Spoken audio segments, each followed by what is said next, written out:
Video Game Journal 5.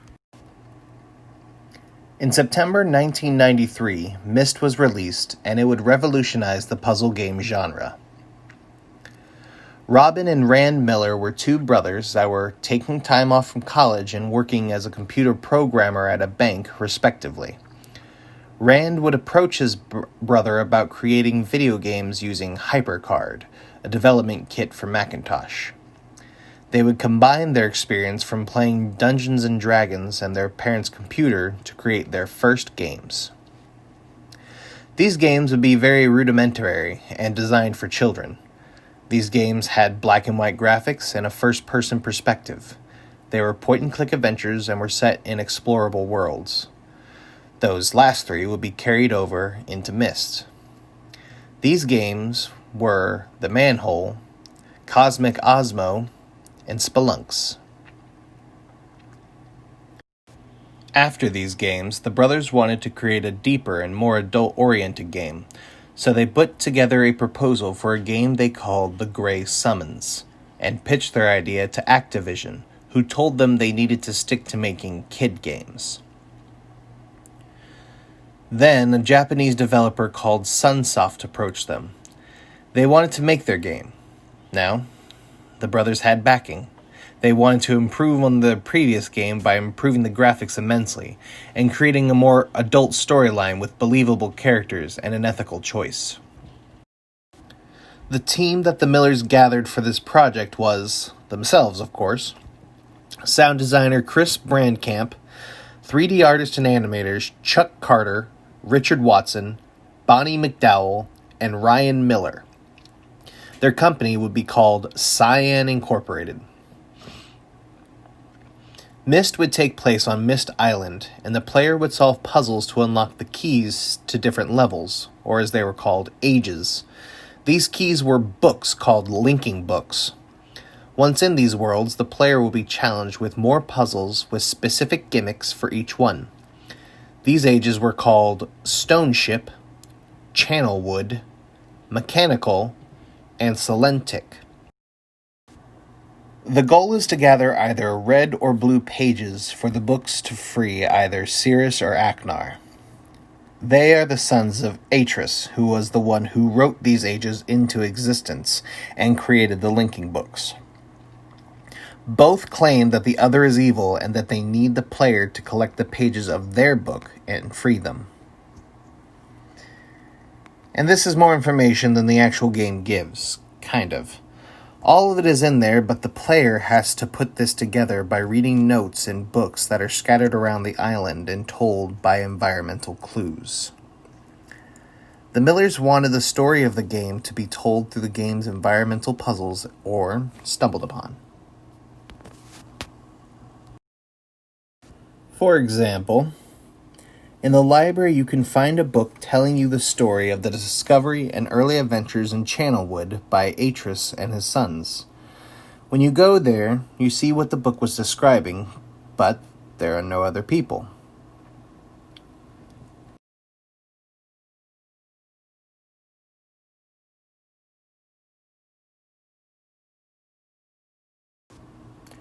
If you ascend to the top level, you discover three things.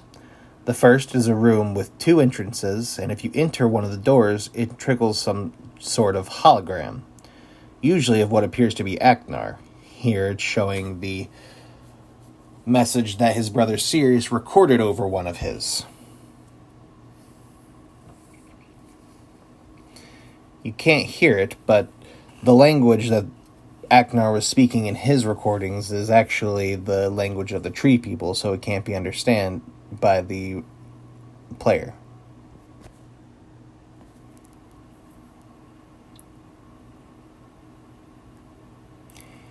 If you go up and interact with the altar, it bites.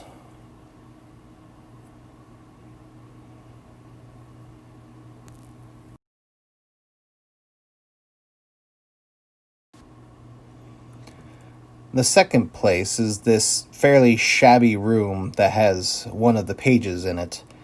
It also has the device that allows you to switch between different recordings that we saw in the first room.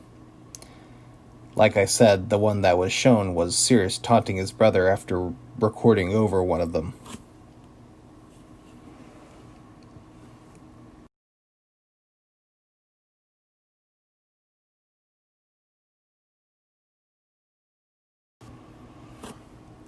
If you go to the other side of the bridge on the third floor, you find this other room. This also has a page in it, but that is the only similarity. This room is lavish and full of wine and money and good bedding, and it looks more modern than any other place in the level. We can gather from these clues that it appears Aknar had created the persona of a god to the primitive tree people and had pulled a Wizard of Oz to amaze the people with his powers. Like I said, we can't understand what he says. He seems to be speaking the tree people language. But based on the altar, one of the recordings is probably calling for a sacrifice. Sirius, on the other hand, is greedy and has been getting all of these riches somehow, probably also from the natives.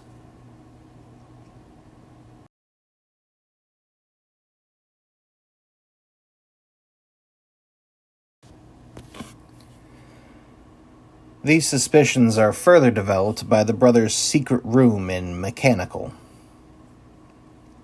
Sirius's regular room has trinkets and paintings and different people or places from Myst Island, but his secret room, that is stuffed with more money and wine. There's also a note from Aknar angry with Sirius for his heavy taxing of the people.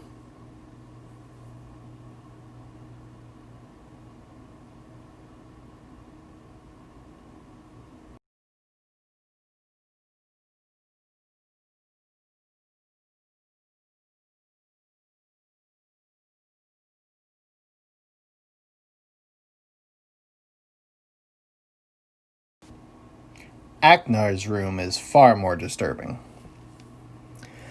His regular room is full of weapons, which is scary enough.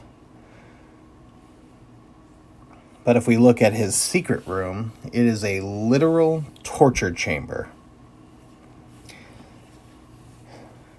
including poison, electrified cage, and a body in a box.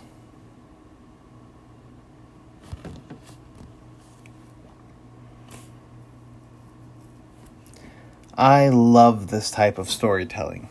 It makes the world feel far more visceral and engrossing. The puzzles are also pretty tricky.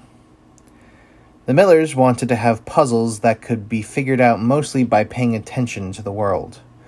However, once you know the trick or you find that hint, the pieces fall into place.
The worst example is when you need to turn the lights on in the ship in Shipstone. The solution is in the hallway that links the two brothers' room, but the door to get there is pretty much invisible, and there are no clues I can think of that would have led me to click on this one random piece of wall. Upon playing the game again with the brightness on my monitor cranked all the way up, there is a square on the door that I couldn't see before. If you want to know for your own playthrough, it's the archway on the last landing before you get to the rooms.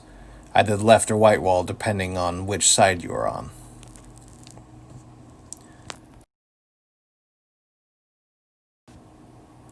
Alright, here are a few other thoughts and cool things I found out while playing and doing research. Before they had actually created the game, on the computer at least, the Millers created maps of the different areas and literally played D&D with them to play test the puzzles. The reason the game looks so good to this day, I'm playing a port of the game that keeps the original graphics, is because they created 3D images that had the player input either move the character to different images or trigger very short animations. There are around 2,500 frames in the entire game. Rand Miller thought that it would be mind-blowing if they sold 100,000 copies of the game. They ended up selling 200,000 in the first 6 months. By 2000, the game had sold 6.3 million copies worldwide. It was the best-selling PC game in the 90s, and another game wouldn't top it until The Sims in 2002. My favorite level of the game is definitely Selenitic. That age's puzzles all revolve around sound, either by navigating a maze based on sound, or matching the kind of sound in a specific order. Here you can see me traveling to that age. I tried to play this game as a kid, mostly because my grandma loved the series. She literally had whole notebooks that were just filled with notes on the games. However, I couldn't get very far because of two things. One, my poor dumb kid brain couldn't figure out any of the puzzles. And two, I kept getting scared of the game. The dark and quiet rooms were unnerving for me, and I kept feeling like I was being watched and followed. Ironically, there is literally zero danger in this game. You can't be hurt or die. There are no enemies and no game overs. The only way you can fail is getting stuck on a puzzle. Fun fact, I discovered after I finished the game that you can literally get the best ending from the very start in under 5 minutes if you know where to go.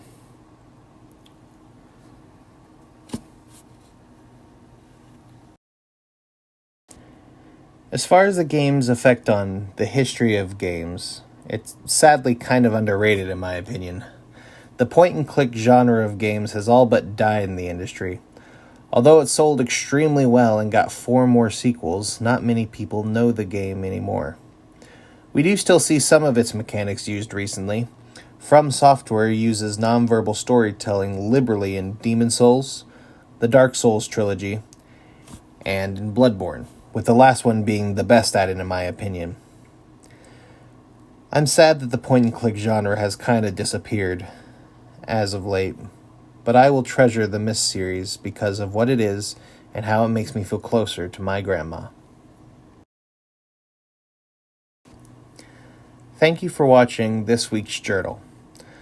This is a slightly different format than what I have been using, and I plan on re-uploading these next journals to be the same quality as my last ones, but I hope you enjoyed it. Please come back next week to watch again, and like and subscribe. Thanks. Bye.